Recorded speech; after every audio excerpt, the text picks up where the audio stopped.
Hello বন্ধুরা, welcome back to my another blog. আমি মধুমিতা চলে এসেছি আবারও নতুন একটা ভিডিওর সাথে। মা এখানে বিকেল বেলায় কিছু কাজ করছে। হ্যাঁ বন্ধুরা, বিকেল বেলায় কি করছে দেখো। কি করছো মা? সজনে শাক? ওই যে গাছ থেকে তুললে আজকে সকালে সেটা? সেটাই ভাজছি, ভাজা হবে। এখন তো ভাজবে না, তাহলে তুমি কেন এ করছো? এটা বেঁচে রেখে দিচ্ছি, ভিজে কালকে এখন দেখে বেছে রেখে দিচ্ছ? হ্যাঁ, কালকে তো সময় হবে না, বাড়িতে অনেক কাজ না। আমার পুজো করতে 1 ঘন্টা লাগে। পুজো পুজো ঘন্টার পর ঘন্টা কাটিয়ে যায় পুজো করতে করতে। এই জীবনে পুজো ছাড়া কি আছে? বয়স হলে একটু পুজো পাঠ করতে। কে বলেছে তোমার বয়স হয়ে গেছে? আচ্ছা তোমরাই বলো তো বন্ধুরা, মায়ের কি বয়স হয়েছে? মা মনে করছে বয়স হয়েছে, আদৌ হয়নি। পূজা আচ্ছা নিয়ে তো থাকতে হবে, আদৌ হয়নি। তোমার মায়েরই এখনো বয়স হয়নি, তো তোমার কি করে বয়স হবে? সে কত নিজেকে ইয়াং ভাবে বলো তো? হবে না, মনটা ফুরফুরে রাখতে হবে। দেখো কত সুন্দর টাটকা একদম শাক। নিয়ে নাও নিয়ে নাও, সবগুলো নিয়ে নাও, বেছে একদম। সব বেছে নিয়ে খাওয়া কত ভালো জানো শরীরের জন্য। ভীষণ ভালো তো। সজনে শাকের সব কিছু ভালো, মানে শাকটাও ভালো, ডাঁটাও ভালো, সজনে ফুলও ভালো। মানে সজনে যে এত গুণ আছে না, মানে কোনো মানুষ যদি একটু খেতে পারে মাঝে মাঝে খুবই ভালো। কিন্তু হ্যাঁ, তাদের খাওয়া উচিত নয় যাদের বিপি লো। যাদের বিপি লো তাদের কিন্তু খাওয়া উচিত নয়। খাওয়া উচিত কিন্তু যাদের নর্মাল বিপি বা বিপি খুব হাই, তাদের তো অবশ্যই খাওয়া উচিত। তো সজনে শাককে ফুটিয়ে জল খেলেও খুবই ভালো। সজনে শাকের জল ফুটিয়ে জল খাওয়া, বা এই শাক ভাজা খাওয়া, বা ওই ডাঁটার তরকারি। আমি তো খুব খাই জানো মা, কলকাতায় থাকলে না আমি ডাঁটাটা খুব খাই। শাক তো পাই না ওখানে। আমি তো দেখি। হ্যাঁ হ্যাঁ হ্যাঁ, আমি তো মাছ দিয়ে ঝোল করি বেশিরভাগ। সবজি দিয়ে একটা তরকারি। হ্যাঁ, কোনো শাকটা তো পাই না না, কিন্তু এ পাই তোমার লাল শাক পাস নেই? লাল শাক, আমি সজনে শাকের কথা বলছি। আমি সজনে শাকটা তো পাই না, ডাঁটাটাই পাই ওখানে, তাই ডাঁটাটাই রান্না। ডাঁটাটাও খুব। হ্যাঁ, লাল শাক পাই তো। লাল শাক খাবি মা? মাঝে মাঝে মধ্যে খাই আর কি। আমি আনি মাঝে মাঝে আনি। তুমি কি ওইগুলো সব এখন ছাড়াবে? হ্যাঁ, এই তো হয়ে গেল। আর কটা দিয়ে যে তরমুজ কাটবো, দাঁড়া। মা বিকেলবেলায় কাজগুলো গুছিয়ে রাখছে, যাতে পরের দিনে আর বেশি ঝামেলা না নিতে হয়।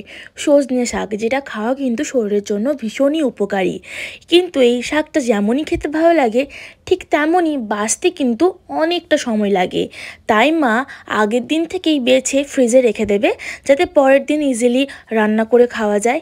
এই শাকটা কিন্তু সবাই খেয়েও, বিশেষ করে যাদের প্রেশার নর্মাল বা হাই, তারা কিন্তু এই শাকটা খাবে, শরীরের জন্য ভীষণ উপকার। এই দেখো মা বলল যে দাঁড়া, শাকটা আমি বেছে নিয়েই তরমুজ কাটবো। তো যা বলা তাই কাজ, মা এখানে তরমুজ কাটছে।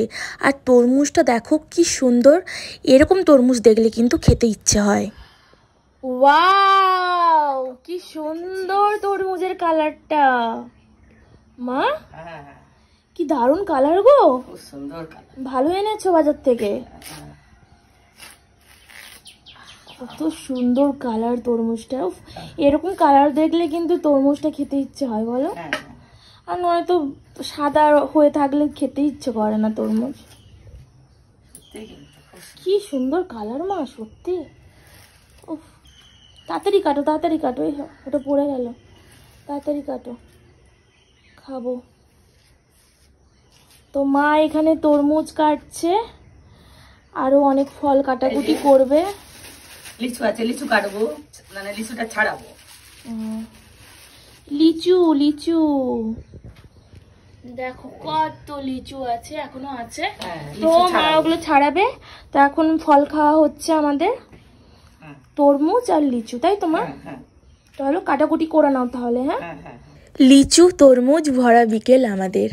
আমরা দুজনে লিচু আর তরমুজ খেতে কিন্তু ভীষণই ভালোবাসি। তোমাদের আগের ব্লগে আমি বলেও ছিলাম, আমার কিন্তু খুবই প্রিয় ফল হচ্ছে পেঁপে, তরমুজ, লিচু। এগুলো কিন্তু গরমকালে একদম বেশ টেস্ট লাগে খেতে। সেই কারণে মা কিন্তু বাজার থেকে তরমুজটা নিয়ে এসেছে। আর এত সুন্দর একটা তরমুজ নিয়ে এসেছে যেটা দেখলে সত্যিই মন প্রাণ চায় যে এক্ষুনি খেয়ে নিই, হামলে পড়ি জাস্ট তরমুজটার ওপরে। তো আমার কিন্তু এই ধরনের ফল খেতে ভীষণ ভালো লাগে। তোমাদের কার কার কোন ফলটা খেতে বেশি ভালো লাগে আমাকে কিন্তু অবশ্যই কমেন্ট করে জানিও। আর এই দেখো, মা তরমুজ আর লিচুটা ছাড়িয়ে নিয়ে এরপর এর উপরে দিয়ে দিচ্ছে বিট নুন।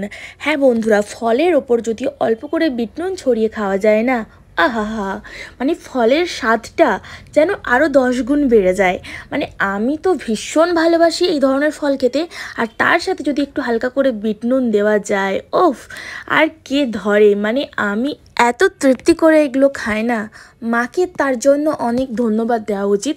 কারণ মা কিন্তু এবারে তরমুজটা অনেক অনেক ভালো নিয়ে এসেছে। থ্যাংক ইউ মা।